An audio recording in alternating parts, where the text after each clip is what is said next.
Welcome back to the channel and welcome back to another edition of the Spurs Chat podcast. In this edition, we'll be looking back at the past week.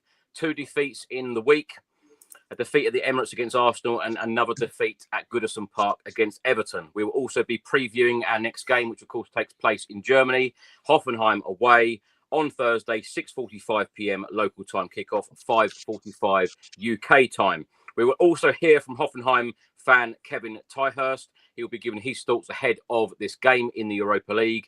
Ange Postecoglou now is odds on to be the next Premier League manager fired. We will also get the thoughts from the panel on that one and more injury problems. Yes, more injury problems at Tottenham Hotspur. We will also talk about that. Now, we are live on YouTube, live on X, Facebook and Twitch. So please do get involved. Let us know how you are feeling right now.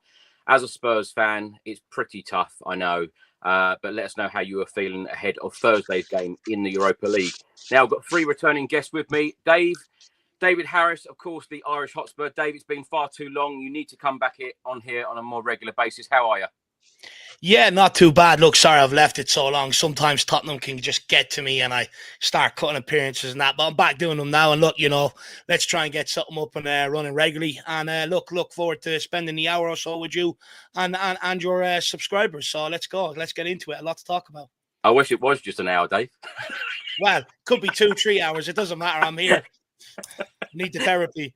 We've also got Matt Jones back with us, of course, channel regular. Matt, how are you? Yeah, evening, guys. Yeah, I'm good. Personally, Chris, I'm all right. Not so much when it comes to Tottenham Hotspur at the moment. Obviously, we're going through it, but yeah, glad to be back on. We certainly are going through it at the moment. It's hard to take 15th in the Premier League table. Who would have thought that in January 2025? We've also got Italian journalist Simone Dell-Uomo with us, of course, director of Football Station, Sport Italia pundit, and of course, the man that questioned Ange Postecoglou about set pieces. Simone, how are you? Yeah, I'm fine. I'm famous for the third aspect that you mentioned. I'm fine, Chris. Delighted to be back. Well, great to have all 3 of you here. As I mentioned, we're going to get through a lot today. Dave, I'm going to start with you. Talk to me about how you're feeling right now as a Tottenham Hotspur fan, because it's been pretty hard to take losing at Arsenal, losing to Everton in the manner that we did. 3-0 down at half time. Not good. Look, that's also off the back of the Tamworth game that went extra time, right? It just hasn't been good enough for a number of games now. And it does. Do you know what, Chris? I looked at Sky Sports after the Everton defeat, and they brought up Man United's manager's interview, Amorim and Bruno Fernandes. And, they were sitting there with passion, looked like they had fight, standing up there, confidently speaking. And then after I looked at Tottenham's with Postecoglou and James Maddison, they're staring down. They already look defeated. There's no confidence. There's not really too much fighting talk going on. And to me, it just screams of something coming to an end. But the sad thing is we've been here far too long in recent times. Ever since Pochettino, we're changing manager every 16 to 18 months. And the fact that we've been here so regularly, I think everyone, can come to the conclusion that it just feels like it's coming to an end. Look, the performance against Tamworth was nowhere near good enough. We can commend them for their effort, etc. But we're a Premier League team. We should have played them off the park. We didn't. You look at the Arsenal game. I've never seen a team lack so much fight going into a North London derby, to quite frank. We were bullied, played off the park, outrun, outfought all game long. And to be honest with you, the lack of game plan really concerned me. It was the same with the Tamworth game. For me, the Tamworth game was easy. It's a wide pitch, spread it out, test their fitness, and then they'll get tired. The opportunities will come. We didn't do it. We kept it tight, compact, and stuff like that. You look at the Arsenal game. I knew they were going to press us for the first 20 minutes, use the crowd and everything else, but we didn't have a plan to get out of our own half. And that's ultimately what led to, many fans being angry at that performance. And then the Everton game, look, Postecoglou threw a curveball, and I'm trying to work out, does it stink of a guy that's under pressure and that's why he's changed? Or is it a guy that knows that the way he's originally asking him to play isn't sustainable across this injury crisis, and that's why he's adapted? But the fact that he did it that slightly, I'm one of them. If you're bringing a manager with a steadfast philosophy, back it, do not change. But when it comes to Postecoglou, it changed. And he sort of lost me a little bit in the Everton game. And quite frank, I don't know where I'm at with Postecoglou, lads, because Look, part of me, I'm scared about us being brought down into the relegation zone. So I'm thinking, we change manager for the short term. It would be good for Tottenham Hotspur. But in the long term, does it really solve anything? And the reality is, I don't know whether you want me to get into it now, but, the whole situation around Postecoglou, what I think is his fault and what isn't, or do you want to let someone else? Go for it, Dave. Go for it. Well, look, when it comes to Postecoglou, I think the biggest failure has been on the football club. And we can sit here and make everything a Postecoglou issue. There are some issues that are his. But the reality is the fact that, we've had Enoch in charge for 23, 24 years now, 11 managers. That's 2 years per manager. How are you ever supposed to build anything sustainable and go and win trophies? It's proven. You look at Alex Ferguson, the time he had his United team, recent years, Guardiola, Klopp at Liverpool, etc. You've got to build something in order to go and win something. It doesn't just happen overnight. It's like we're operating like Chelsea, but without putting up the cash to make sure that it's sustainable. It's nowhere near good enough at Tottenham Hotspur. Look, with Postecoglou, after finishing 5th last season, a relatively good season, we didn't back him in the summer transfer window. We ended up bringing in a load of youngsters, a load of teenagers. The only signing we really made to impact that first 11 was Dom Solanke. That's where the problem started. Even last January when we needed help, we only brought in Timo Werner, Radu Dragusin. Now we're sitting here 3 weeks into a January transfer window, still waiting for help. Still waiting for proper players to walk in this door. It's nowhere near good enough. We have failed Ange Postecoglou completely in the 3 transfer markets that Johan Lang has been in charge for. And that brings me on to Johan Lang. Is this a guy, that just can't get deals done? I think the questions have to be asked around him. When you look at the recruitment, we've made great recruitment for the future. And bravo, it's been good recruitment.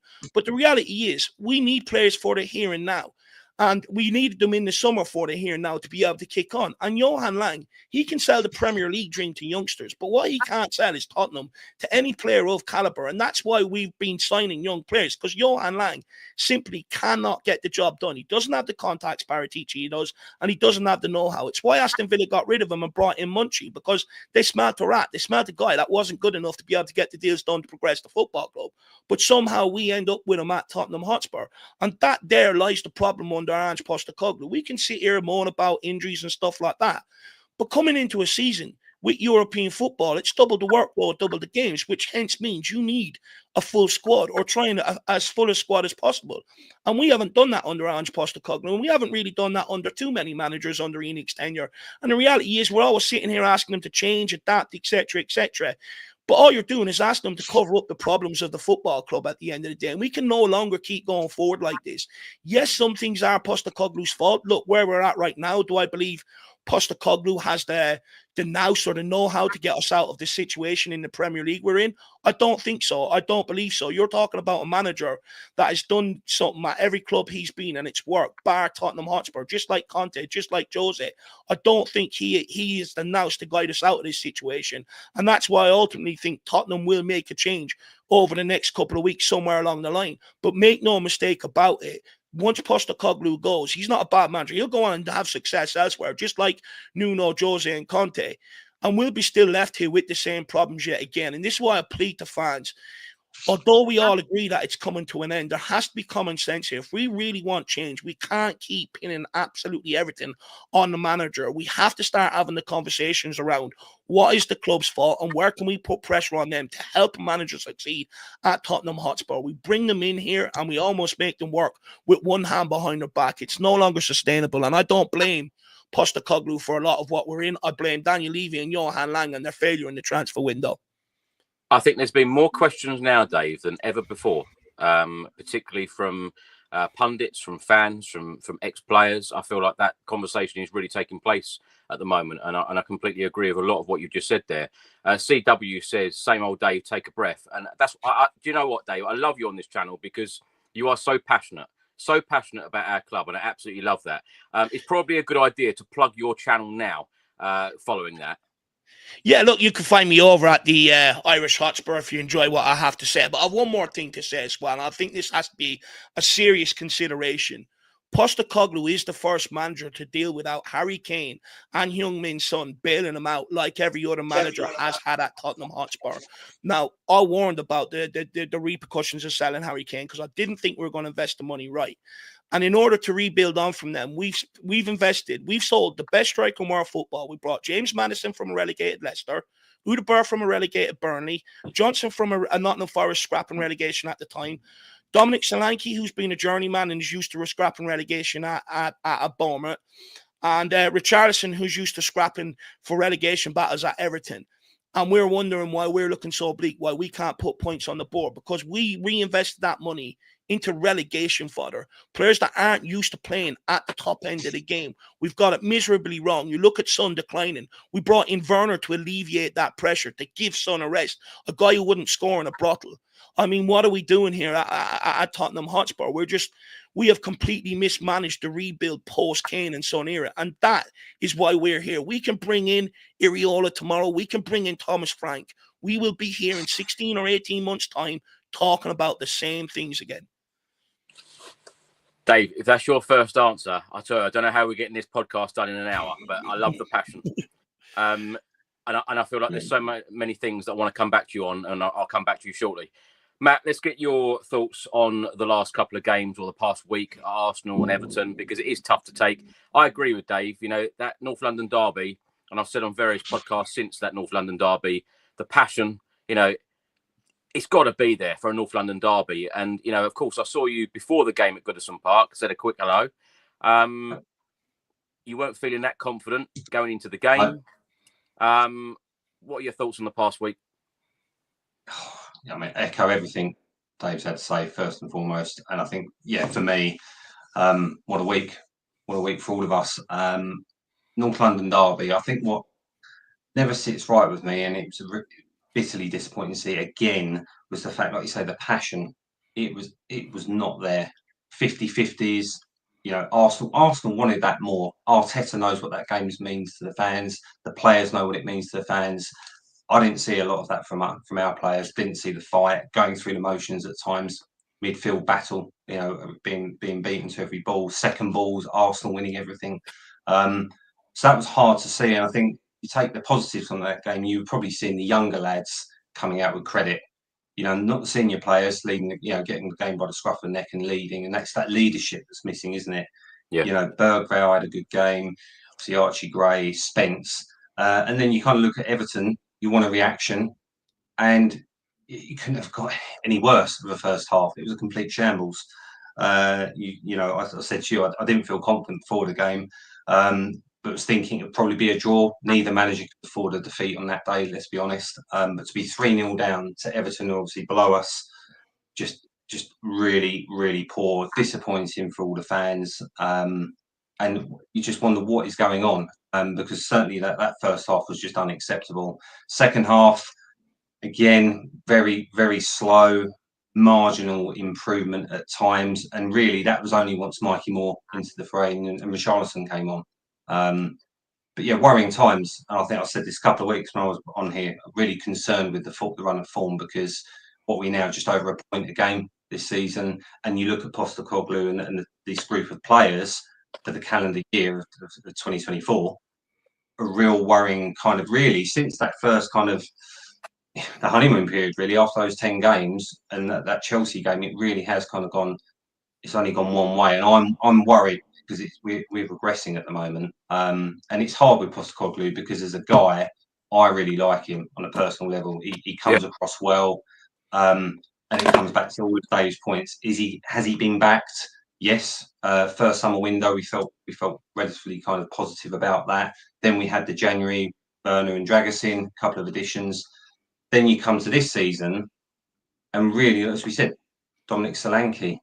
And I think when you step back and you start looking at kind of above Postecoglou at the club, the board, what is the transfer strategy at times? Because we're bringing in these young players, prospects, but we need some ready-made players. And when was the last time we've gone and bought players from our rivals? It's always relegation, right? As we just touched on. So that's a real issue. You know, we've got money, supposed to be a big club. But when are we going to start to really compete and try and get players out of our rivals or stronger clubs?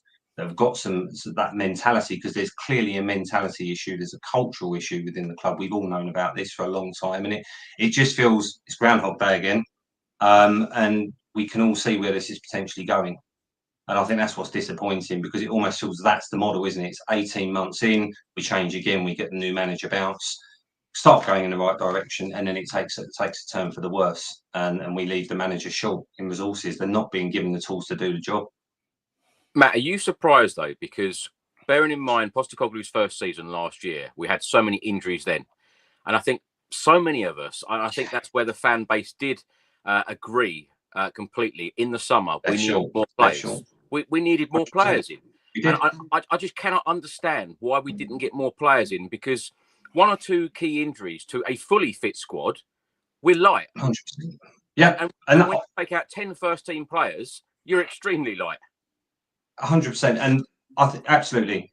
We've all said it, haven't we? And it's been no surprise to Langer and the rest of the board. We've all known that the new format of the Europa League, more games. We want to obviously go deeper in these cup competitions as well domestically. So absolutely, we were short last season. So why on earth do we have so little incomings in the summer? Just lack depth and quality and experience, and we should be bringing players in that are improving the starting 11. I know it's difficult. It's what when you're hearing now the sound bites. It's difficult in January. It's tricky. It's X and Y. Yeah, you can get the players over the line. You've just got to pay a premium in January, but you can go and get them. Yeah, you can do it. It's a question whether you want to do it. And I worry now with the 21st, Chris, 21st of January. Yeah. No outfield players through the door. And it starts to go through your mind, actually, do the board, are they really, we're saying they're behind Ange, but are they really? Are they really behind him? Or is this a case of hanging him out to dry for the Liverpool game? And that's kind of the narrative that will come. Well, it was difficult. We were hoping he'd lead us to a League Cup final. It hasn't happened. Results haven't been good enough in the Premier League. Regrettably, we've come to this difficult decision, etc., etc. We're actually 21st of January. We still haven't got any players through the door, and we've arguably been this is the most depleted we've been in years. I've never known injuries like it. We've had our run over the years. Don't get me wrong, but this is it's extenuating circumstances, and we'll get into that kind of what's going on with the training. But he's not being supported, is he, in that respect? Matt, let me just stay with you for a second, because I don't want to be, completely negative on here. There are some positives, because you mentioned it yourself. Archie Gray, Bergvall, Mikey Moore, 2 18-year-olds, 1 17-year-old there. Of course, Jed Spence is really stepping up to the mark. You mentioned about some of the senior players not stepping up. These guys certainly are. Why do you think those senior players are not stepping up? Because it is a delight to see that these guys are stepping in, but they're so young. Yeah, they are, and they're showing. Bergvall, they're showing real signs of maturity game by game for me. Bergvall really gets stuck in, and they all work incredibly hard. Archie Gray, being a makeshift utility player at the moment, yet to kind of really get a run in his traditional position. But I think for them, they're wanting to prove themselves, aren't they? They're being given a chance on a big stage, and they want to prove themselves. They're hungry. For the senior players, I really don't know. It's a mentality. Are they hungry enough?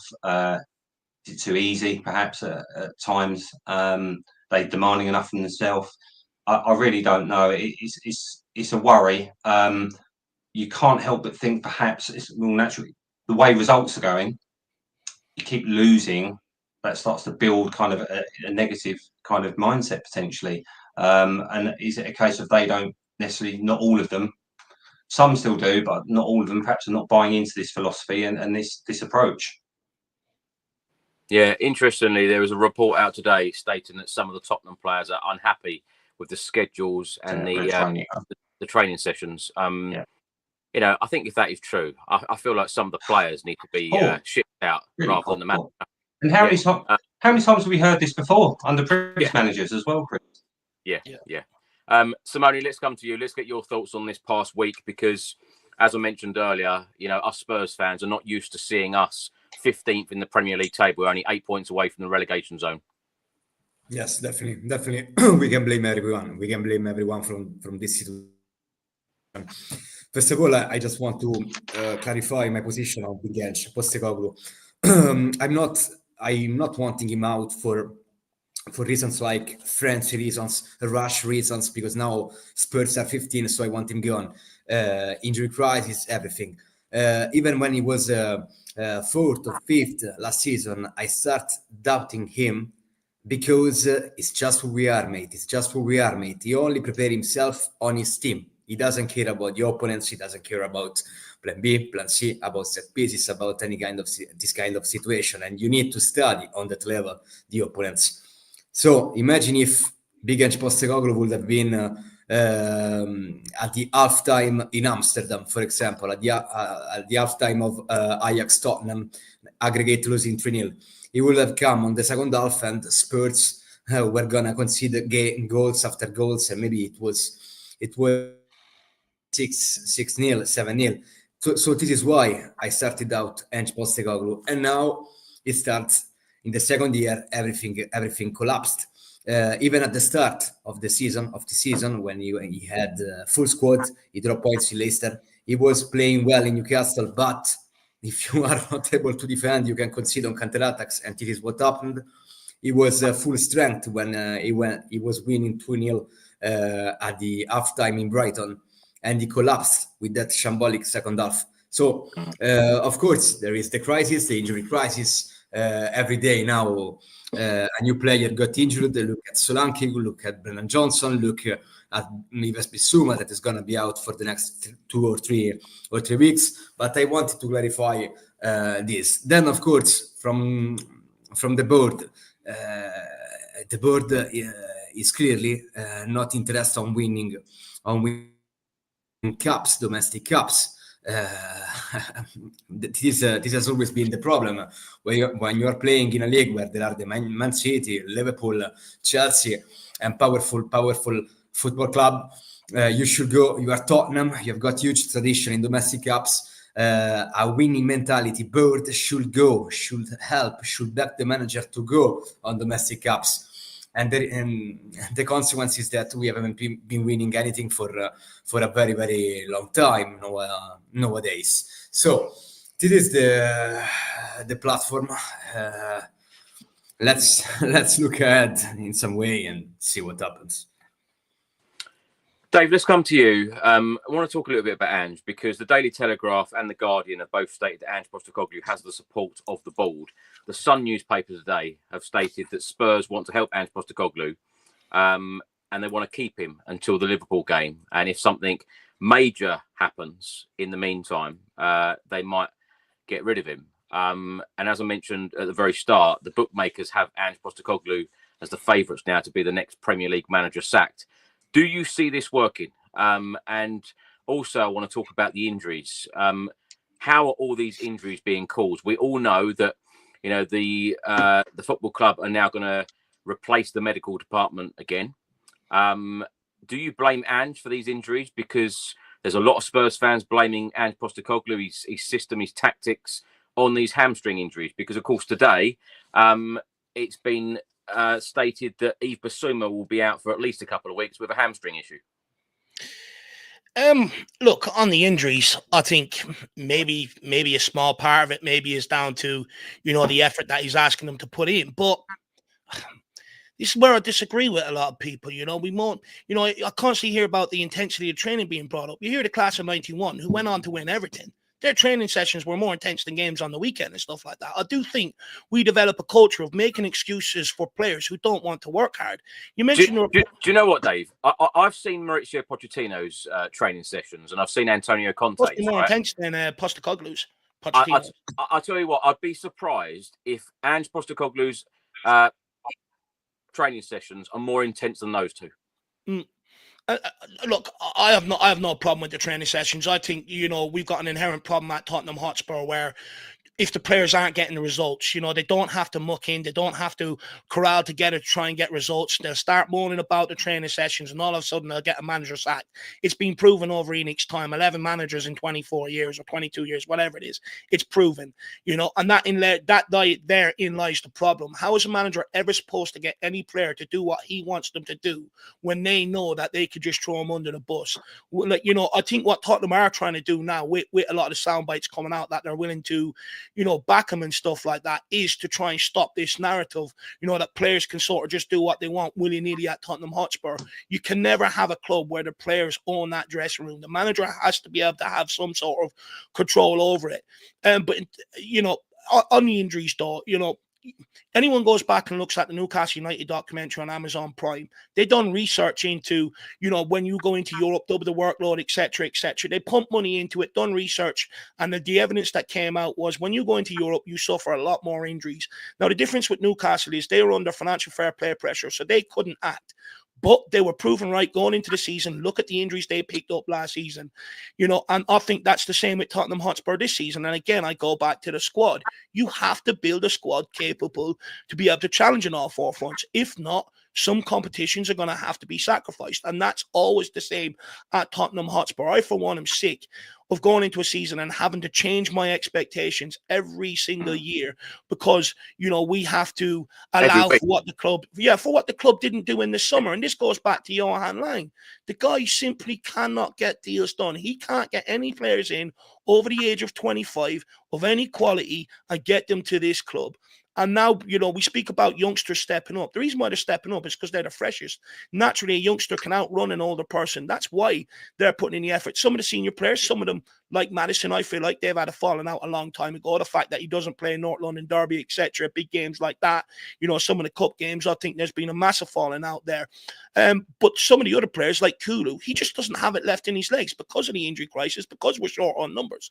He's having to play week in, week out. So what we're seeing now is all of the problems starting to compile itself. And when you're overusing players, your body's susceptible to breaking down. It's just a natural evolution. But it all comes back to the summer and the poor squad planning. Do you think there's a chance, Dave, that we're not going to sign any players in this window because so many of the players will be coming back in the very, very near future? No, I just think we can't get the players in. That genuinely, I just think we can't get the players in. You look at the summer, we had 3 months. We got Dominic Solanke in, a week before the season starts? What good is that to Postecoglou? Like a lot of our signings, Zuderberg, players like that coming in. What did we do for the first 2 months? We simply cannot get deals done. You look at January transfer window and we needed help last summer or last January. We brought in an unknown Werner and Dragusin, who Paratici already lined up for the club anyway. And then you look at January now, we've brought in Kinski, even though we really are in desperate need of outfield help. And the thing is, I think Johan Lang is out there trying. I don't think he can get the deals done. And I think he's not as good as a director of football as people think. When you look at Paratici, he built a scouting department. He done an internal review of the club. He looked after the academy, helped bring youngsters for the academy. He's still involved, though, Dave. He's still there. He's still involved. Yeah, to a large degree, but it's not hands-on approach, and I do think there's an element that Johan Lang is trying to do his own thing at Tottenham Hotspur. But Paratici also brought players in for the here and now. Johan Lang has had 3 windows. He hasn't shown that he's able to do that. And for me, there's 2 different levels on how they're able to operate. There's a reason why Daniel Levy sat there saying that Paratici was his wet dream, because he knows how he operates. He knows the contacts that he has in the game. Even when there was nothing left in the budget, he was able to bring Porro or Kulusevski in on a loan now, on a buy later purpose. He was able to stretch that budget. In January transfer windows, you want to talk about impact. He brought in Bentancur and Kulusevski under Conte. Look at the impact that went on to have towards the end of the season. Johan Lang has had more than enough time, and he has proven he cannot do the job at Tottenham Hotspur. Matt, let's come to you on the injuries, because there are certainly a lot right now. Solanke is out for a couple of weeks. Johnson out for between 3 and 4 weeks. Basuma, Ange said he would be back for the Leicester game, but now it has come to light that he will be out for at least a couple of weeks. Timo Werner out for 3 or 4 weeks. Bentancur should be back next week. Udogie is probably out till February. Vicario the same. Romero late January.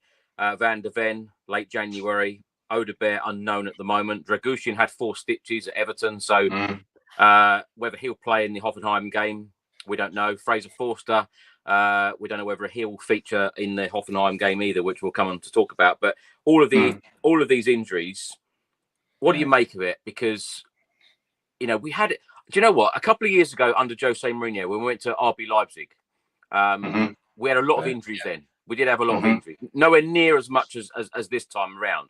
What do you make of everyone blaming Ange Postecoglou for these injuries? Well, it's easy to say that. We don't really know what's going on within the training sessions. For me, you're right. You're going to get more injuries with European football. We know that. You know, the fixtures are coming thick and fast.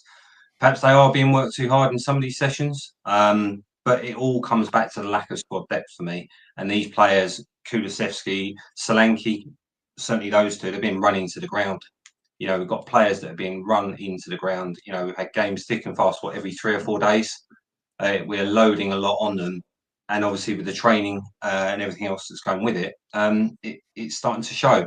And how many hamstring injuries are we getting? You know, they're being put through their paces, but in fairness to Postecoglou, he's been unable to rotate. Perhaps he should have rotated earlier in the season. There is an argument there. But I think it all comes back to the planning in the summer. They were left short. And now we're looking at the January window.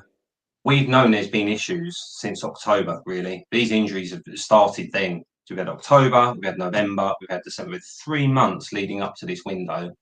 Why on earth are deals not happening within the first week, second week of January and getting players over the line?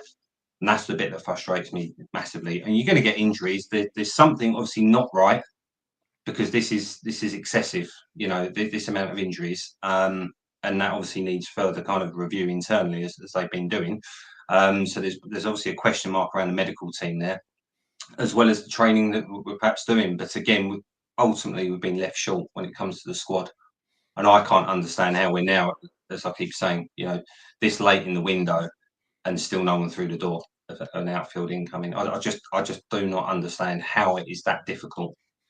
As I said earlier, you've got targets, you pay the money in January, you have to pay a premium in January. You know that.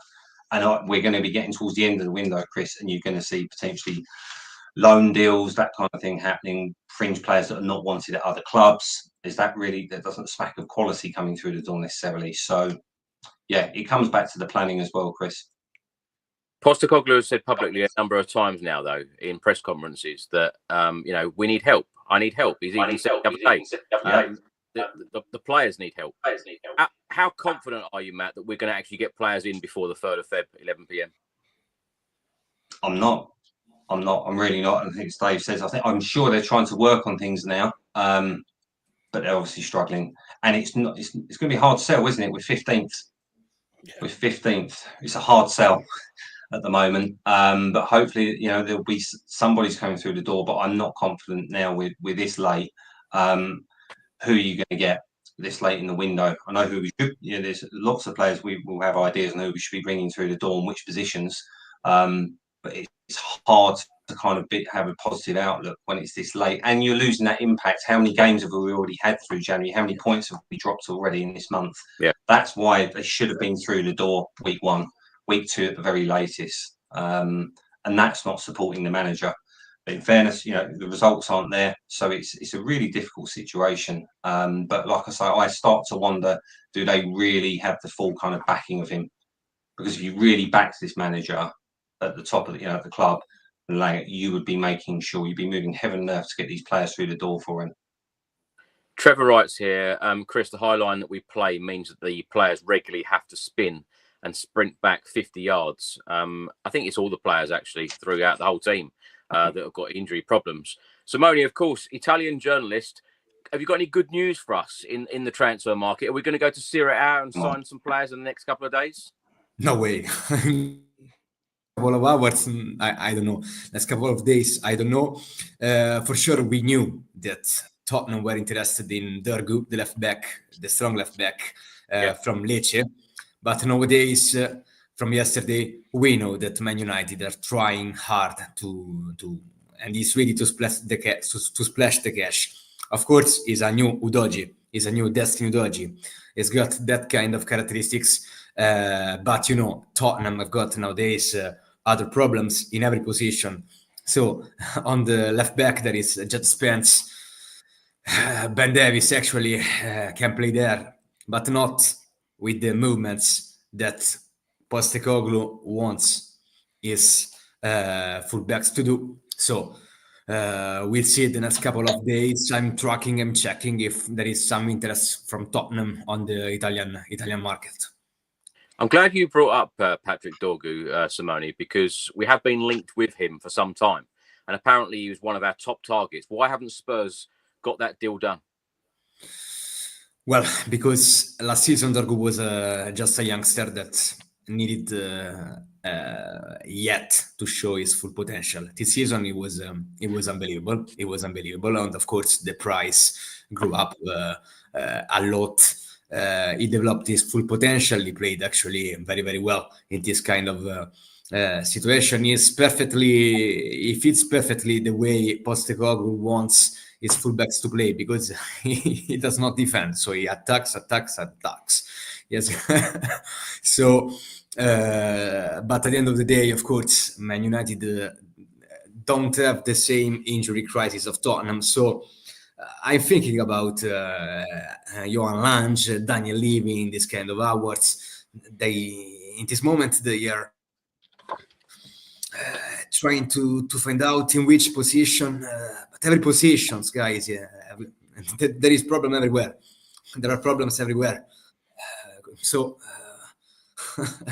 look what they're gonna do in the next couple of days. Dave, let's come to you. Let's talk about the Premier League table for the minute. 24 points from 22 games, 8 points away from the relegation zone. I think it's fair to say, and I hope that this doesn't backfire on me now. I think it's fair to say that Spurs are not going to be relegated this season. And I say that because the teams below us, I feel, are quite poor in quality, and I can't see them picking up the points to actually go above us for us to drop down in the bottom three.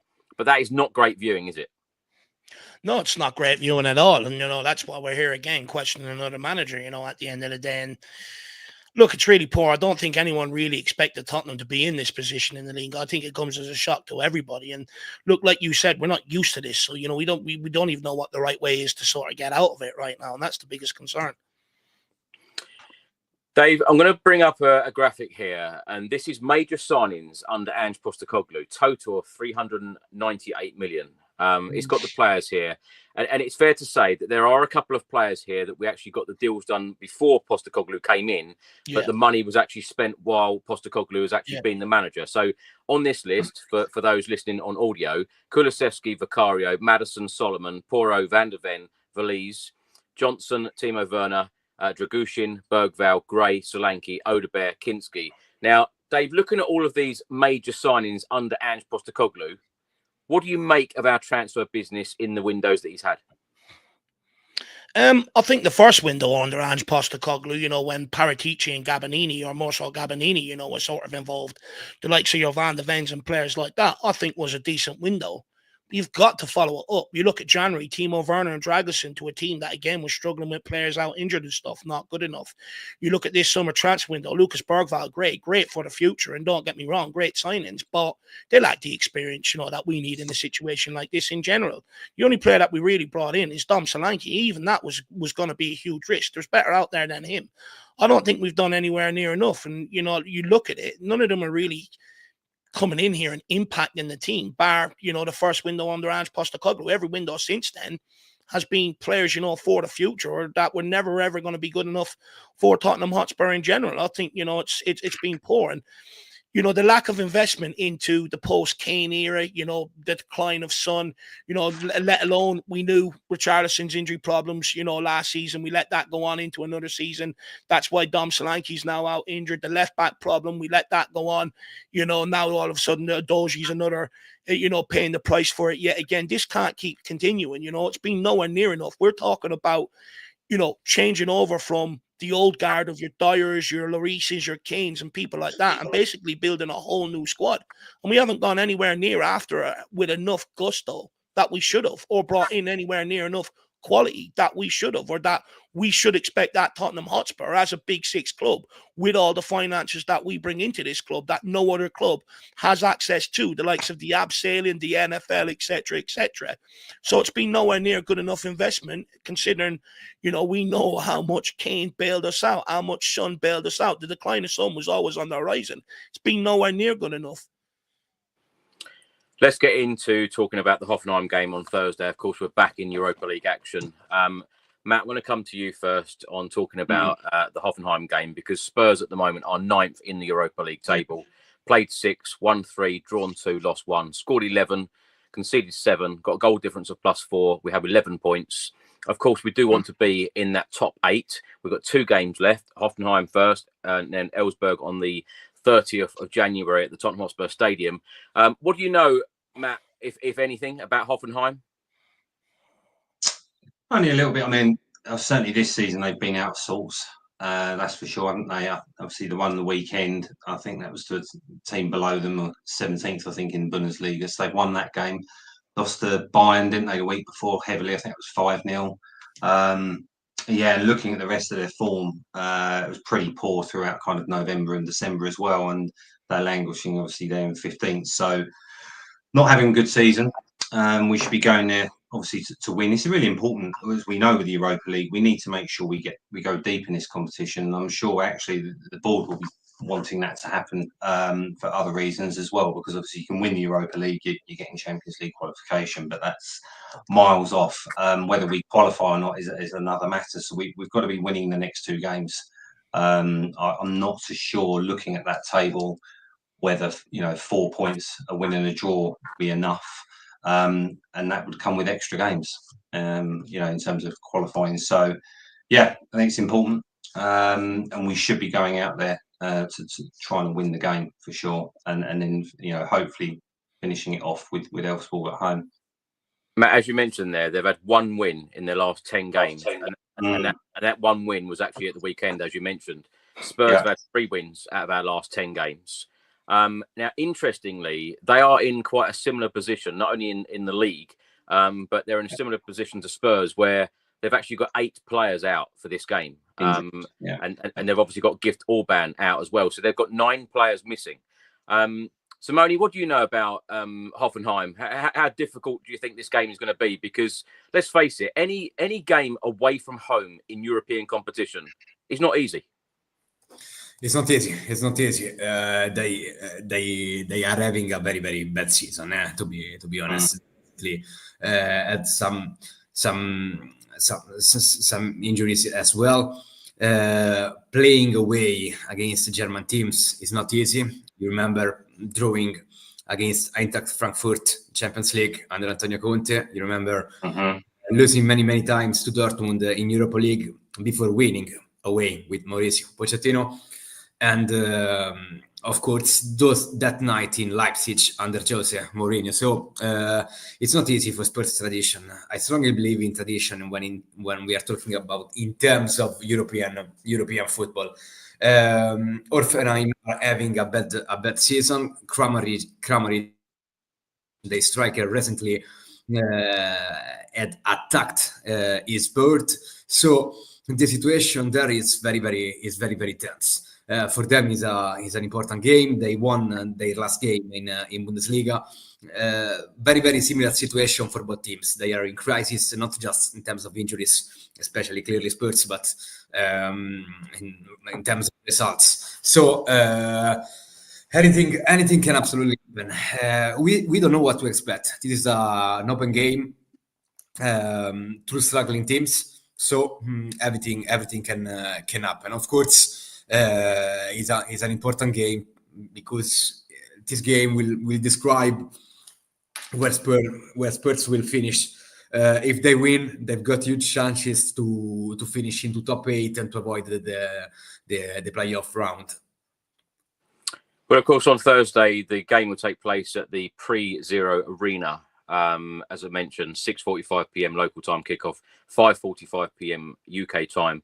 Their stadium has a capacity of 30,150. Dave, let's come to you, because we've never played Hoffenheim ever before. English clubs have won 4 times against them, which I don't know whether that's a good omen. And when you look at the record for Spurs against German clubs in Europe, we've got 14 wins to German clubs, 11 wins and 4 draws. And Simone mentioned a number of the games against German opposition. I'm going to pull some of them up now. Of course, we will probably remember the most recent ones. Some of these were before any of us were born. But yeah, the Bayern Munich one, obviously Leipzig under Jose Mourinho, Frankfurt is the most recent German team that we have faced. It's fair to say, Dave, isn't it, that, whatever the German opposition, they're never easy games, are they? On mute, Dave. No, look, it's never going to be an easy game. Not too many games across Europe are. You come up against players that are hungry. They love to come up against a big English club. The players know themselves. If they can perform well, they put themselves in the shop window. Managers as well and stuff like that. So it's always stacked against you as an English team heading into Europe. But what I think you're seeing recently, though, is the tide is starting to turn in recent years towards the German teams, in their favour against Tottenham Hotspur. Also, their crowd's going to be up for it. Their atmospheres in Germany are absolutely insane. And you see how we handled the one out in Galatasaray. We didn't handle it too well either. Yeah. So it's going to be a very tricky game, compiled to the fact that you can't play Kinski. So, you're looking at a different goalkeeper. You can't have Huck. You're probably going to see a lot of under-21s, fill the bench and stuff. So we're not even going there full strength. So it's going to be a very, very, very difficult game. But we're at the point where we need to win. You win this, it sort of gives Postecoglou a bit of breathing space in terms of the league, because if we don't win this, we've got 2 playoff games coming up in February, which we could do with avoiding when we've got the likes of Man United, Ipswich, Brentford coming up in the league. And the last thing we want now with our injury crisis is more games. So we have to go and win this. We have to put ourselves in a position against Esbjerg at home where we win that, we're in the top 8. We have to. If not, we're only going to see more problems come February. So we have to win this regardless of what situation we're in. We have to try and find some fight. I'd like to ask you all this same question. I'll start with you, Dave. What are your expectations for the Europa League? Because, I know friends that have actually booked their flights for the final. They're that confident that Spurs are going to go all the way to the final. Do you know what? At the start of the season, I had hopes and aspirations as well. I was looking at the boat. There's a new route from Wexford into the Basque region of Spain. I was pricing that myself and stuff like that. But look, the reality is, even growing up when it used to be the UEFA Cup, I've seen us get far. We've been knocked out by Club Brugge, one of the Belgian teams. I think Benfica done us at one point as well. So I think, look, the group stage, we should be aiming to get outside top 8. After that, it's where it becomes tricky. A lot of the riffraff is knocked out, and you're dealing with genuinely solid teams. So it's going to be hard when you look at our injury crisis. Do we have the squad to be able to get there? I'm not quite so sure. But look, what I will say is, I think under Postecoglou and the way we play football, if we do get players back, we'll score goals against most teams at home. It's just going away from home where I think our biggest problem is, and where our biggest problem has been. You look at the record under Postecoglou so far, since his tenure, our away form has been poor. Even under Jose, even under Conte, we went out to Ennismore and got embarrassed. We went out to Vitesse Arnhem and got embarrassed. All away from home. Our away record in Europe is appalling. So that's where I worry. If we are going to make the final, we have to win big at home. Dave, of course, we'll get into team selection and score predictions later on, but are you feeling confident about this game on Thursday? Nope, not one bit. I just, look, we're heavily reliant on Son. He's way off it. He's had massive chances in front of goal this year that he spurned. You look at Kulu. The guy can barely stay upright right now. He's so injury prone. You look at a lot of it, we're relying on youngsters. And in these European games, experience does count. How to draw free kicks, get yourself up the pitch, all them little things that I would expect a Hoffenheim team or a European to have. We lack at Tottenham Hotspur. We don't know how to buy time. We don't know how to win cheap free kicks. We want to get on with the game straight away, and I think it's going to become a very difficult night, and it could be that you see Hoffenheim have some wily sort of European experienced players, and it could tell the difference on the night. I'm just hoping that with some of the youngsters, we run our legs off. They've got a point to prove, and, we can nick something, but I'm not too confident. I can't lie. Matt, how are you feeling ahead of this game? Because, of course, you are a regular getting on that plane, passport stamp after passport stamp, games like this. Of course, we've been to Germany before for European games. Never easy, is it? And I want to talk about a little bit about the atmosphere as well. Like Dave mentioned, when I went to Frankfurt a couple of years ago, I tell you what, people talk about great atmospheres. That was one of the best I've ever encountered. That Frankfurt one, really, really good, really loud. It was good. They certainly make some noise, don't they? And when you think about it, the Tottenham Hotspur Stadium, we're coming up in April. It will be 6 years since we moved in that stadium. And it's bothered me this season that we don't seem to get that atmosphere going, and it's very quiet inside our stadium at times. But what atmosphere are you expecting on Thursday at Hoffenheim? Yeah, as Dave's already touched on, they'll be up for it. They will be up for it, won't they? I mean, I think I'm right in saying they're just below, aren't they, the playoffs within the table. So they've still got something to play for. So they're going to be bang up for it. It's a break from the Bundesliga, and they'll obviously want to throw the kitchen sink at us. But conversely, for us, I just wonder, with hopefully Mikey will come on team selection shortly, but you'd hope Mikey more others will start, and you just wonder, will they play with no fear? And perhaps even in a weird way, perhaps feel not the pressure's off, but they can go out there and give a good account of themselves. And we're overdue a win. There's no reason why we can't go out and get a result. They are struggling. They've got injuries, and we should, Richarlison should be starting and others. So I think, we should be going out there to obviously try and win the game. In terms of how far we'll get in this competition, beginning of the season, even though we were short, as we said, with the window, and you thought perhaps we'd have a good January, we wouldn't have had the injuries we've had, etc., etc. It all depends on when these players come back, Chris. But I was hoping that, you'd be thinking aspiration as semi-final, the final. Now, looking at where we are, who knows? And it's going to be the luck of the draw, because there are still some strong teams. When we go through the likes of Lazio, was that Frankfurt, Anderlecht, there, and Lyon. This and Galatasaray, obviously, is we struggled with. So it's going to be dependent on what those draws look like if we go through. But it's a really important competition for us. And it will be for the club as well, not just the players and the manager. I'm sure Daniel Levy and co will want to be going deep in this competition. So we'll see. But yeah, I would like to think there's going to be a reaction. I was hoping there'd be a reaction at Goodison Park, and we didn't get it. But we are thin on the ground. So it's hopefully going to mean the likes of Mikey Moore get starts and so on, and they go and take the game to them. And what will be. But got to be getting a win. We need 6 points from these next two in the Europa League for sure. Matt, I don't like to use that word excuse, but I don't know what else. I don't know what other word to use. But Spurs can't use an excuse if we don't get a result in this game, because, as I mentioned, Hoffenheim are in the same position where they've got so many players 100%. Out. Yeah, absolutely, and that's why I think we've got to be taking the game to them, and we should have enough.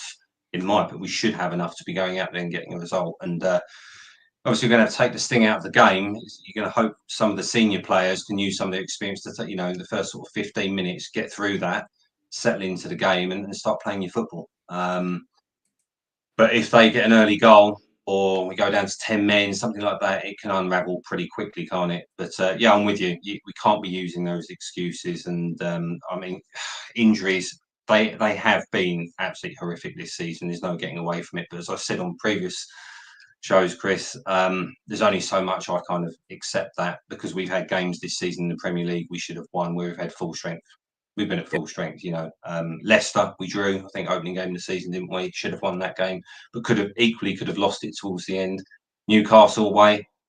Brighton, obviously, that sits with me. Half time, obviously, 2-0 up. And then we've had Palace, who hadn't won a Premier League game when we played Palace, had a full strength team. We lost that. That was a really, really kind of turgid performance. And then, obviously, Ipswich. So there's been games this season when actually the injuries haven't been as bad as it's obviously worsened as we got towards the back end of 2024. So clearly now it's becoming an issue. So yeah. Simone, before we come on to team selection, let's get your thoughts and expectations on the Europa League, and tell us how strong the Italian teams are in the Europa League. Yeah, they go stronger in Europa League.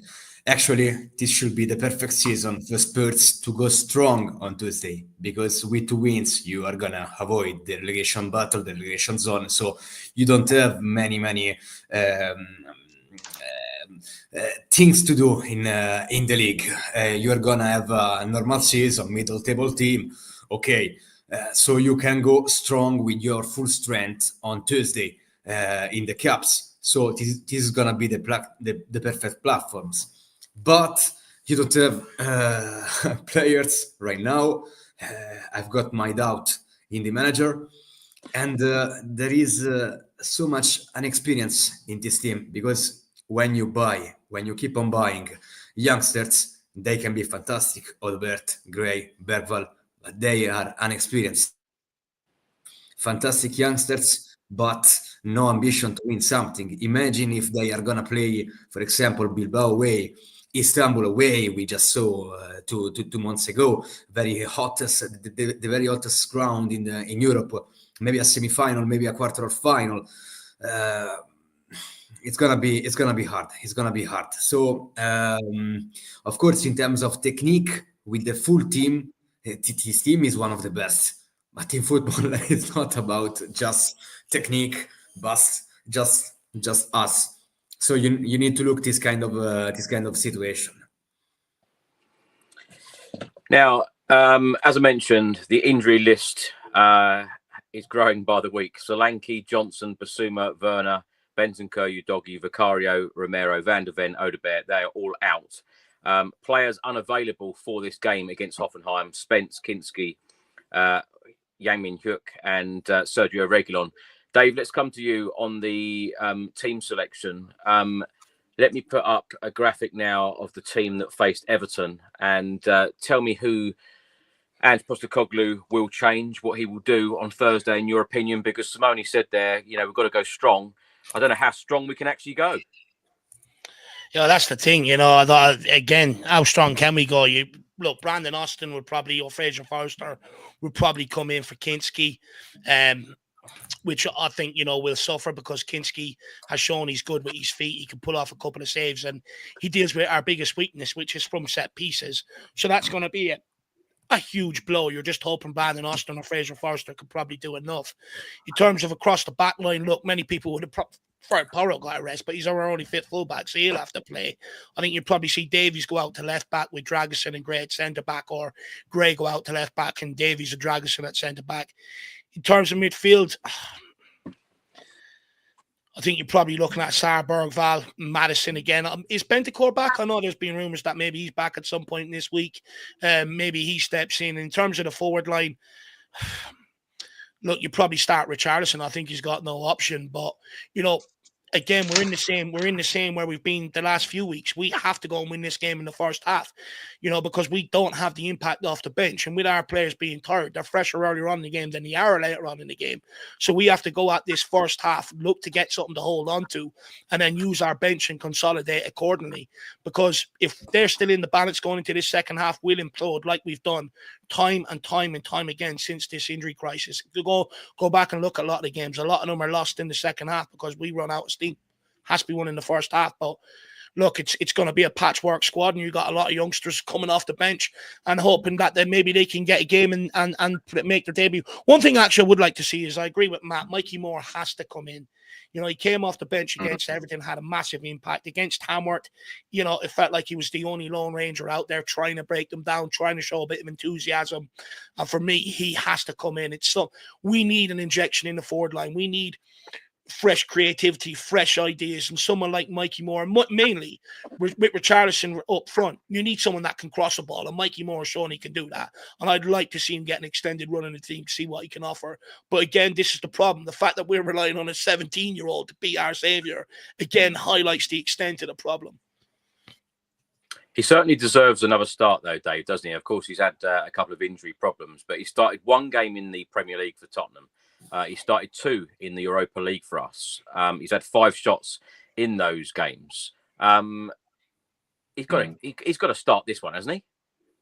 100% he has to. I don't understand why you wouldn't start him. Even the Europa League this year, against some of the crapper teams where we were poor, he was the only shining light. You take yourself back to, what was the Dutch team we played, the Troy Parrott team? I can't even remember now.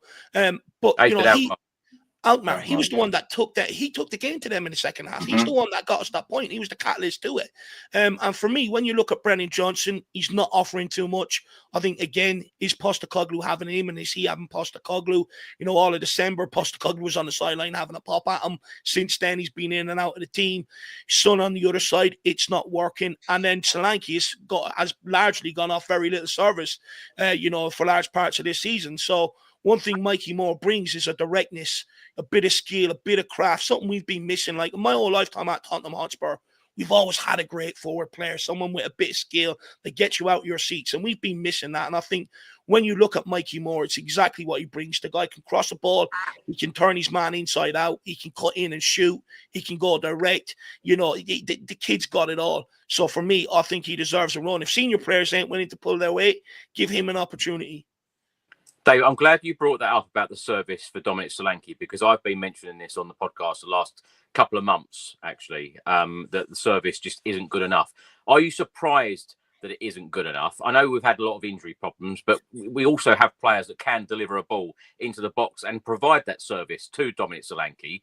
And when we signed Solanke, I was quite excited, thinking, you know, he's going to score an absolute hatful, you know, being inside that 6-yard box. He's going to tap home a lot of goals, double figures, you know, very, very early on. That hasn't happened.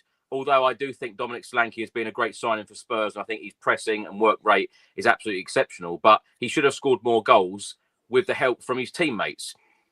With the 100%. Way that Ange Postecoglou plays and sets up, are you surprised that we haven't created more chances for him individually? 100%. Look, around Dominic Solanke, when we signed him, I was a bit sceptical. I was questioning the quality to a certain degree, but more so in the finishing department, because scoring at Bournemouth where there's no pressure and doing it at Tottenham Hotspur is a complete different ball game altogether. You don't score in a game, the fans are on your back. You don't score at Bournemouth, fans aren't as demanding out of you to a certain degree. So I question marks about his finishing. Now, in fairness, his all-round game, his work ethic has surprised me immensely in terms of how good it is. But I can't judge him on his finishing when he's feeding off scraps. So I still can't really make a real assessment whether we've made the right signing in that regard or not. But am I surprised to a degree? No, because we didn't bring in any wingers to set him up. Look, in years gone by, we had the benefit of Harry Kane creating and scoring and that link up with Son. We didn't necessarily rely on a lot of crosses into the box. But we brought in Brennan Johnson, who's an inside forward. He's not a winger. He lacks a lot of the fundamentals to be a winger. He doesn't take on his man. Very rarely does he deliver a cross of any quality. A lot of times he's finishing off other people's moves rather than help create moves. So, you know, that's one reason why there's lack of service. You look at Son. Son has never really been a great crosser of the ball. He's always been good at cutting in, causing problems for opposition defenders, cutting in, finishing off that right boot. So out wide, there is literally no service coming for him. Then you have the added problem of James Maddison being out of the team. But I'd argue even when James Maddison was there, he wasn't unpicking the lock the way he should be. You know, we brought James Maddison to be that guy like Eriksen, like Modric to a degree, his early days in Tottenham, to in and around the box, unpick that lock, find that striker. Maddison wants to do all his work deeper. So, you know, again, Dominic Solanke struggles in that aspect. And outside of that, you're looking at Pedro Porro, who's the only one that can find a striker from distance, from deep. But again, he's overworked, so he doesn't even have the legs to get up there to put crosses in anymore. So, you know, if Dominic Solanke, I feel so sorry for him a lot of times this season. I think he's just expanding energy with very little return. However, there is times when I've seen players in good positions put some half-decent balls across the box, but I often find that he's not hungry enough to get on the end of it. You know, I feel like when you look at Richarlison the other day, put himself in harm's way to get on the end of that, put the ball in the back of the net. I very rarely see that from Dom Solanke, but it very well could be. The fact that he's so used to little service. For instance, Brennan Johnson puts the ball on the right-hand side once, and he goes back post. Dom Solanke's next movement is to go back post. But when he does, we then deliver it front post. So it's sort of like he's second-guessing his movements and stuff like that. Honestly, I think what needs to happen is Dom Solanke needs to pull everybody together and say, this is where I want the ball. You put it here. This is where I'm going to attack. If I'm not there, I'm the problem. It's that simple, but there needs to be some sort of communication to get it sorted out. Because what really hurts me is I can accept sometimes having a weak enough back line, even to a degree having a soft underbelly in midfield. It's been that way my whole lifetime. But we've always had great strikers and great wingers. And looking at Tottenham Hotspur now, it's so void of quality going forward. It genuinely hurts me. And not only that, it hurts these as well. At times, it makes me wish I was blind. And that's not a nice thing. Matt, let's come to you on team selection. What do you think Ange Postecoglou will do? And talking about the goalkeeper, Austin or Forster for you? Brandon Austin all the way for me. I thought, you know, obviously in the Newcastle game, made his debut, and you know, it's deserved, wasn't it? And he did well in that game, I think, generally. So made some good saves. He's obviously got that under his belt now. So for me, yeah, Brandon Austin for sure. I think the back, I mean, it's limited in what we can do, right, with all the injuries, but more injuries again. I think you obviously keep Gray, Dragson and Davies at the back. I think probably in midfield, it's a question mark, isn't it? Obviously, you keep Porro, you've got Porro, Bergvall, Mikey Moore, for me, he's got to start. And just touching on him, you know, as Dave said, he plays without fear for me. That's what I like. He's so positive. He gets that ball and he wants to take his man on. If he loses it, he still plugs away and goes at it again. Doesn't seem to knock his confidence. So Mikey Moore to start. Obviously, Spence won't be there, as we know. So it's just a question what he does with, is it Maddison or Sarr? Obviously, Porro. And for me, I think in that front three, I'd have Kulusevski, Son on the left, and play Richie through the middle. I think you've got to go for it. And yeah, I think Maddison. I don't know. I think you should really play him, but we need to see more from him. And the interesting thing with Maddison, and it's frustrating because I was really pleased when we signed him. We've been longing for that kind of player, that creative player, since Eriksen, as we touched on. It's been inconsistent, but when he's on it, it seems to me the rest of the team, it seems to tick. You see it Man City, obviously at Southampton the other week, obviously weaker opposition. But when he's kind of on his game, it seems to flow a lot better. So we need to start seeing big performances from him because we need that creativity. And I think it's been a shame, as you touched on with Solanke. Very quickly, I think he's been a great addition. His work rate is unbelievable, and I think we will still get that with Richarlison coming back. We're just so fortuitous that he's now back to fitness. But yeah, should have more goals, but it's been disappointing, isn't it, from the service that he's been getting. I would have thought Johnson's been kind of had his hot spell, but the service hasn't been there. Obviously, we know Werner's had his struggles when he's been on, and Son and so on. But you know, hopefully when next season comes, we're going to have a bit more quality to serve him, because I think he's been a great addition. And I was slightly worried with Solanke when we bought him. It was a big price tag for him. Obviously done well at Bournemouth, struggled at Liverpool, but I think he's slotted in really well, and he's been a breath of fresh air. But yeah, for tomorrow, I think Richarlison needs to start. Whether I don't know. What do you think, Chris? You think Richarlison will start for Hoffenheim? I think Richarlison has to step up because, as I've said on so many podcasts recently, I want to see the Richarlison that played for Everton. I want to see the Basuma that played for Brighton. And, you know, we just haven't seen these versions. And, you know, the leftovers comment here, it says Madders is overrated. And I completely agree. I've been so disappointed with James Maddison as well. But, yeah, I think Richarlison has to start in answer to your question, Matt. It's got to. It's interesting, Matt. You mentioned Kulusevski in your predicted 11. Out of our 6 Europa League games this season so far, he's only started 1. I know. I just think absolutely. I'm what I was looking at earlier. Actually, it's where needs must now, and we need to win this game. So let's go strong, and if you can kind of manage the game, dare I say, if we can get ourselves in a secure position, then perhaps you can bring him off on the hour, perhaps, you know. But as we've said, we do run the risk we're burning him out, Kulusevski. But I think we need him. We want to be serious and we want to go and win this game. We've got to go with our strongest possible 11 because we will make it difficult ourselves. Matt, I'm going to stick with you for a second. There's a comment here from Jerome. Jerome, thank you so much for your comment. It says here, I want to ask you about your views on the Sammy Mockbell article about players not being happy with Andrew's training. Does this kind of article help in any way? Of course, it is the media, Matt, isn't it? But we've seen it before. We've heard it before. You know, players haven't been happy with certain situations. Do you think there's any truth in this? Because, of course, there is always going to be media speculation. And we'll ask Simone about this in a minute because Simone is one of those guys that probably writes half of it. But Matt, do you think there's any truth in it? And if so, which players? Is there any truth? There probably is. There's a leak somewhere, isn't there? You would think. We've seen it before. That's what's frustrating. Look, everyone's not always going to be happy. We know that within football. There's always going to be some disgruntled players within the squad. Is it helpful? No. And the worry for me is when you start to kind of get this information in the media, it tends to lead to the manager going eventually. And that's probably my concern with it. Which players?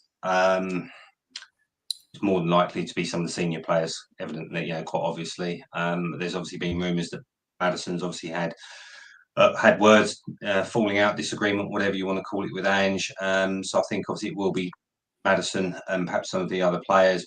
I think obviously Romero's not necessarily has been seeing eye to eye with him in the past. So yeah, disappointing to obviously start getting this now. It's not helpful when we're in the time we're at, where we're at, the results we're getting.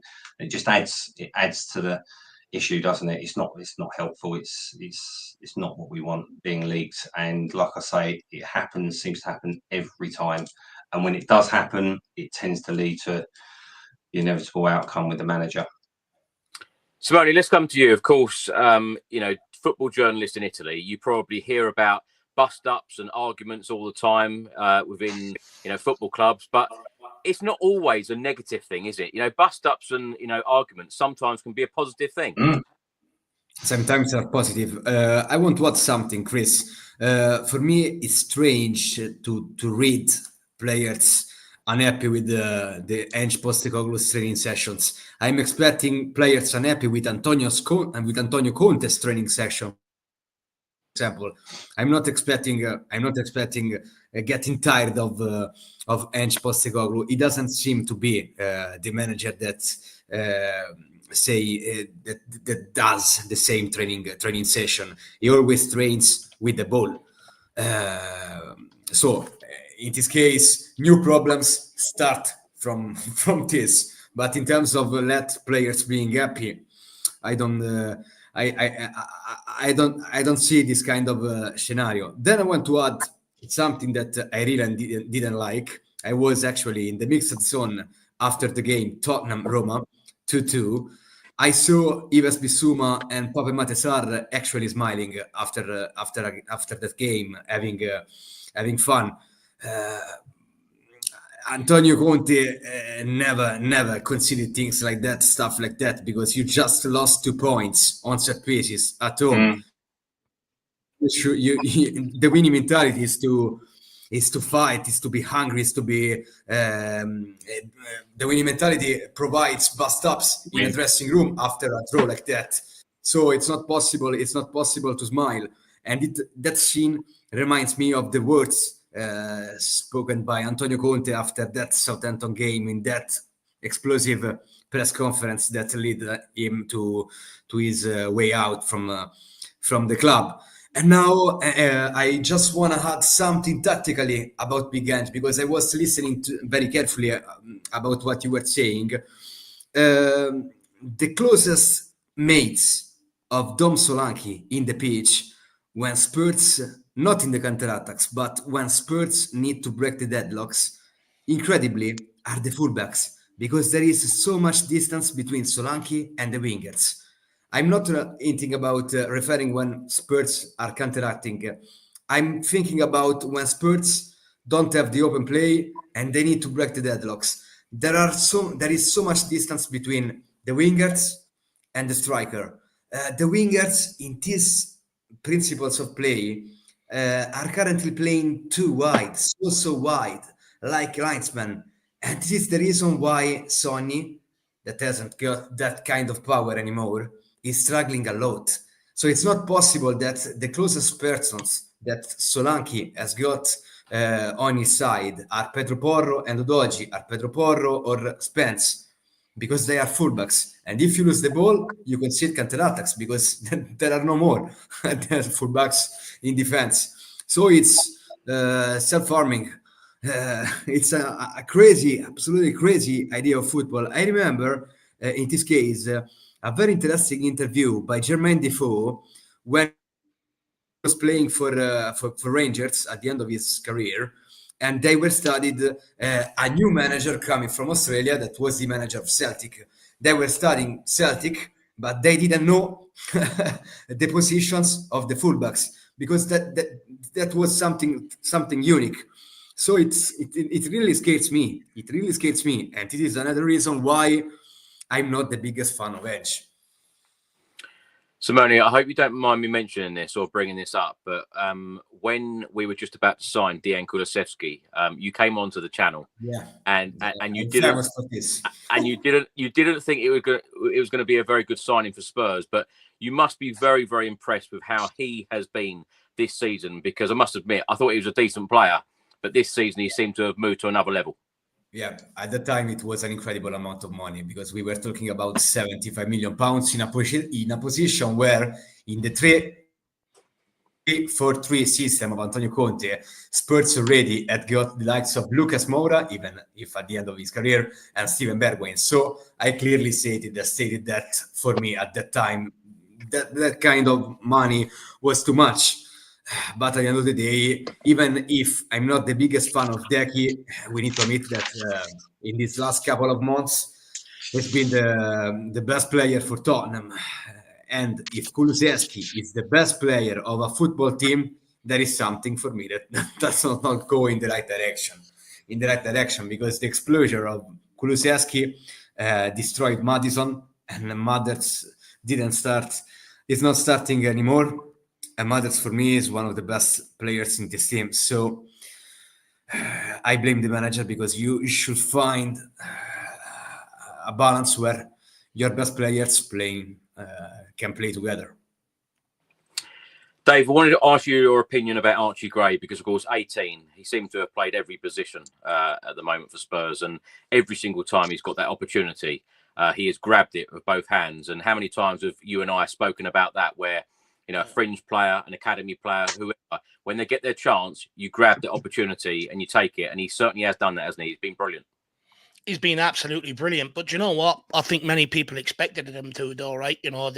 Even when we were signing him, there was a lot of people that were really excited about this player, in and around the England setup. They're very, very excited about him, even at underage level and that. And, I think it's been a testament to the kid that he's come in here and play every position, bar CDM. And he's, look, I'd argue he's played centre-back better than Dragusin. He's played full-back for this football club. But ultimately, in the long run, I think it's going to suit him well, ended up stepping into that CDM role at Tottenham Hotspur, because it's something that they do in the Ajax Academy, that they play their players in different positions, so they get used to what's being asked of players in different positions, where they want the ball, where you should be then in that position to help them out, etc. So I think in the long run, it's only actually going to make Archie Gray an even better player. And look, credit to the kid. I think the biggest thing coming out of this is, was he going to be good enough to, be a part of this squad going forward, or would he need some loan moves? And I think he's definitely answered that question, regardless whether it's Postecoglou, whatever manager comes in this door. He has to be a part of the senior squad moving forward. He's been absolutely brilliant. Dave, let's get your opinion about Heung-min Son, because, of course, he has received a lot of criticism this season. Of course, Tottenham have activated the extension. Of course, he'll be a Tottenham Hotspur player for next season. Are you pleased with this news? I'm not going to get carried away with this news, Chris, because I don't understand. If the club were really keen to keep hold of him, why they didn't offer him a 2-year contract or something like that. Why did they only go to trigger the extension? It was only not so long ago in November, Son gave an interview saying, look, this could be his last season at Tottenham.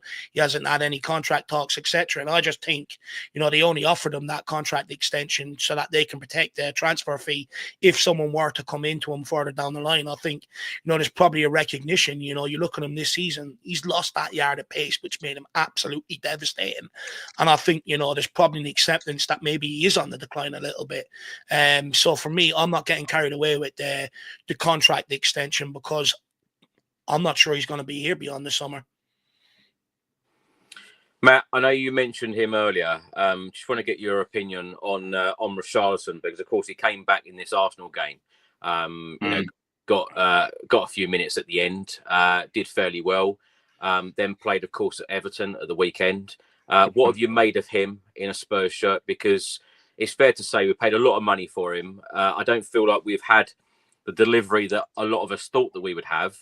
But a game like Thursday, Hoffenheim away, he relishes the challenge, doesn't he, in hostile atmospheres. And he's one of those players that, when you want a little bit of shithousery, I think he is. Is it fair to say that he is probably the only player that does give that shithousery in this squad right now? Yeah, I think so. He's kind of taken the baton on from Lamella, hasn't he? But yeah, I think he's got that needle about him, what you need, and that is helpful at times. I think for him, it's the one word to sum up Richarlison. It's been frustrating, isn't it? But as for him, you know, he's been in, out, and when he has had that run of games last season, he went on a good run. But it's just frustrating, and we were hoping we were getting Everton, the version of him from Everton, where he was regular starter. So it's strange with him. He's kind of injury record, and yeah, clearly he's not been valued for money so far. You just want him to have a sustained kind of run in the team. But yeah, he'll relish Thursday, you know, against Hoffenheim. Has to start for me. And yeah, you know, at some point it's got to click. But I think, given where we are with Richarlison, I think he will potentially be moved on in the summer. I think he will, and I think we should be upgrading there. I think we just got to keep him fit to the end of the season. Yeah. Simone, let's come to you. I just want to talk a little bit about Lucas Bergvall, because, of course, he has been another shining light in our midfield. And I think some people expected him to go out on loan at the start of the season, but he's another one who's grabbed opportunities. Who would be your preferred midfield three? Because I think it was 29 different versions, different combinations under Postecoglou last season. For me, Bentancur is not the player that have to play in front of the center back, because with incredible version of Bentancur under Antonio Conte, he was absolutely shining 10 meters in front of the current position where he's playing. So the best three, Maddison, of course, and then I will change. Why do you say Maddison, of course? Because Maddison, for me, technically is the best player for this football club. Technically, I'm talking about the technical side. He wants to show us then. He needs to show. But if it's not in his position, because he is playing as a number 8, he's not a number 8. Play him as a number 10 in 4-2-3-1, and then he will be back and showing his skills. If he has to play as a midfielder, he's not that kind of player. For example, Pavel Matesar is a number 8. Maddison is not a number 8. That's my idea. I know many sports fans right now are criticizing him, but one day he starts, another day he's on the bench, the next day he starts, the next day he's on the bench. So it's difficult even for him. Of course, he's an experienced player. He needs to show more, but it's not easy. It's not easy for him right now, guys. Dave, last question. Score prediction. How do you feel like this game's going to go? If you could write the script and read it out for me, how's this game going to go? Look, hopefully we start fast. Look to go at Hoffenheim, try and maybe silence the crowd down a little, put them under a bit of pressure. Look to score a couple of early goals. Richarlison back in form, you know, eager to show Spurs fans that maybe some of our opinions about him are wrong. And, you know, we go on to win the game comfortably. Oh, seriously, I don't think that's going to happen. I think it's going to be a very cagey game. I think we're going to rely on one or two moments of quality, probably come from Mikey Moore. Might be enough to see us get. Look, I'm a big manifestation sort of guy. I don't want to sit here and manifest a defeat tomorrow, because chances are it's going to happen. So this is where I do get deluded. I fully believe going into every game, you know, that there's an opportunity Spurs can go and win. So hopefully that's the case. But I do think if we win, it'll come between from Mikey Moore and Richarlison tomorrow. Score prediction. It's on Thursday. I know you and Matt keep saying tomorrow. It's Thursday. Yeah, Thursday. I know you can't wait for it. Do you know what it is, Chris? The games are just coming in so thick and fast and we're losing. It's just, it feels like every day is rolling into one now. There's no reprieve. I'm going to go 2-1 Tottenham. Good stuff. And that's Matt, out of hope rather than belief. Well, do you know what, Dave? The away games that obviously I've gone to this season, you know, in Europe, the Ferencváros one was a very, very tough game. You know, there are no easy games in Europe, especially away from home. And like Matt said about the atmosphere inside these stadiums, particularly the German stadiums, they certainly do, you know, make some noise and make it very, very tough for the opponents. That is exactly what it's about. It's going to be a tough game. Matt, what are you thinking?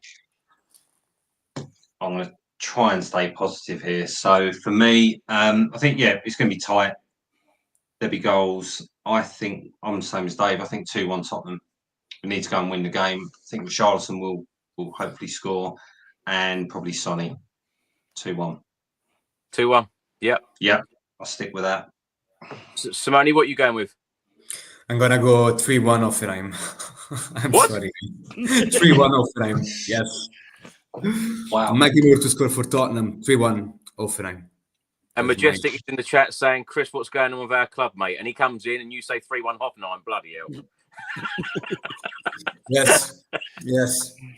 That's I'm my going to preview. go with I'm going to go with Dave and Matt. I think we're going to scrape this. I think we need to get back to winning ways, and I think we're going to do it and win the game 2-1. And 3 points is an absolute must in the Europa League. And you know, I know we haven't mentioned it, but 3 points in the Premier League is an absolute must as well on Sunday against Leicester. Dave, thank you so much for joining us again, and please don't leave it so long next time. And we'll love to have you back very soon. Where can people find you? Yeah, look, first of all, the pleasure's all mine. Look, let's try and get me on a lot more regularly. It is down more my end. You're always asking me, you know, sometimes I'm pushing you back and stuff like that, to be fair. But look, you can find me over at the Irish Hotspur. I don't do anything special. I do what every other Spurs content creator does to a degree, have discussions and stuff like that. So, you know, if you want to hear more, that's where you can find me. Thanks very much for the invite, Chris, and thanks very much to the Chris fans out there for listening to me. I appreciate it. Thank you, Dave. As I mentioned before, love your passion, and get over there, subscribe to Dave's channel, and give him some love. He needs it sometimes. We all definitely do. Matt, thanks so much. Where can people find you on social media, and how the t-shirt's going?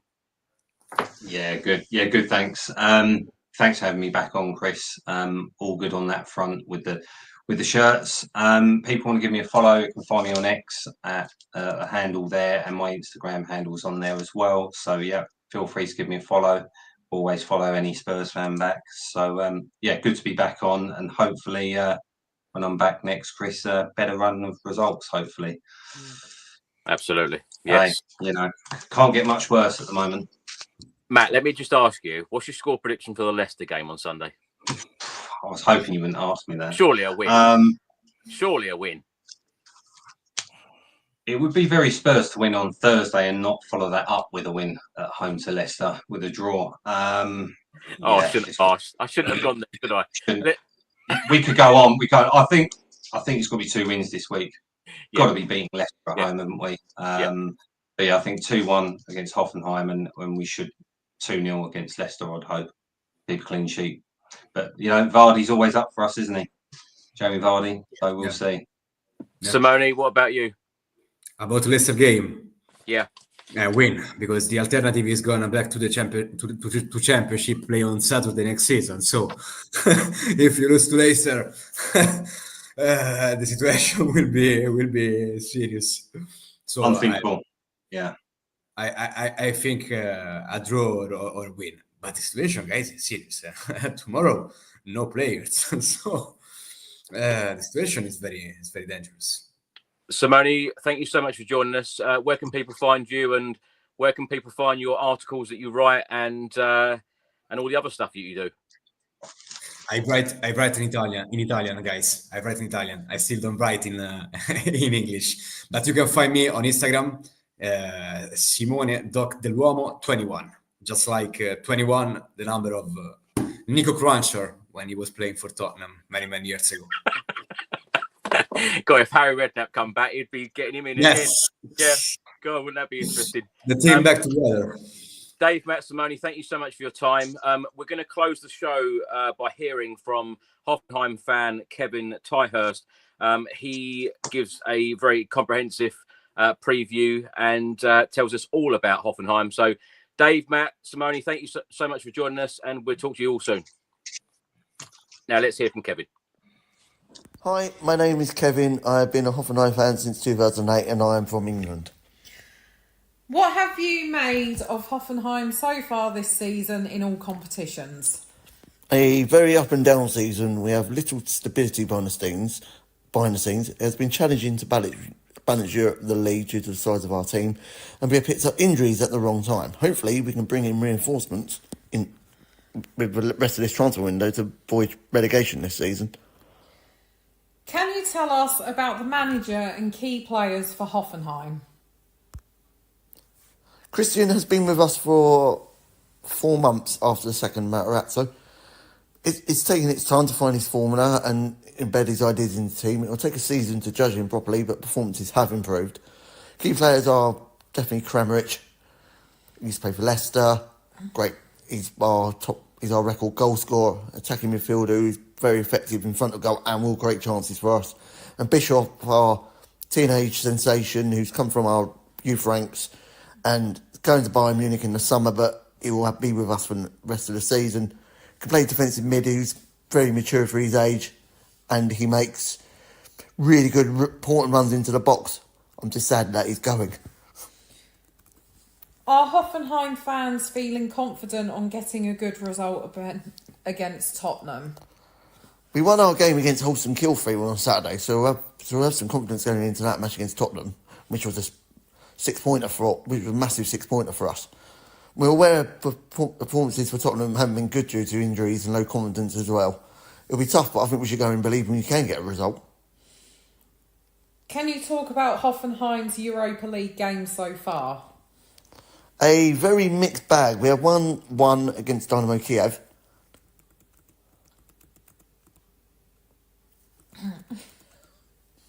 Drawn 2 and lost 1. However, we're still in with a chance of playoffs if results go our way on Thursday.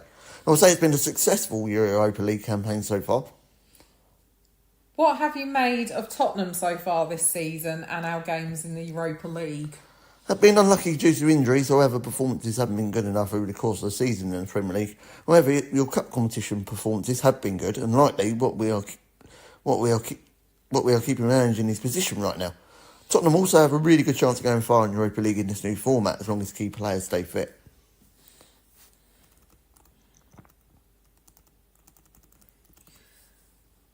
Who are your favourites to win this competition, and do you like the new format? Well, looking at the table, Lazio and Bilbao have been very strong, but you really can't take much into looking at the top eight at the moment. But for me, I would really, really like Roma to win it because Claudio Ranieri this week has said he's going to retire after this season, and for a 74-year-old, after winning the league for Leicester,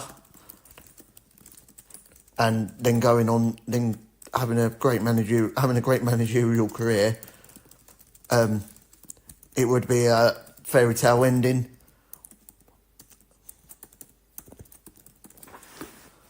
Also, I don't like the new competition. I feel it was an unnecessary change to something that wasn't broken.